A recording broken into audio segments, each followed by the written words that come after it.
Hello hi అందరికీ. రేపు 27 అనగా శుక్రవారం పలాస కాశీబుగ్గలో రథయాత్ర 9 రోజులు ఘనంగా జరుగుతుంది. ముస్తాబవుతున్న దృశ్యాలు ఒకసారి చూసేద్దాం రండి.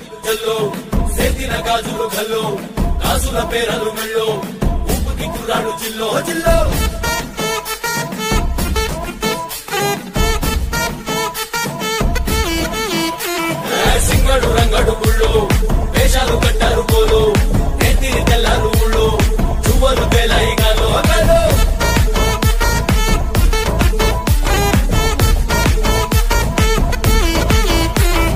డబ్బుల మొత్త జాతర మాట జమ్ములు కొనతి పోవాలా అందరూ చీర మొక్కల మధ్య ఇస్తిరి పడ్డాయి పోవాలా చిన్నోళ్ళు పెద్దలు ఉన్నోళ్ళు లేనోళ్ళు కుర్చీ కట్టి ఊగాలా సందడి సందడి సందడి సందడి సందడి చేసే కుర్రాళ్ళే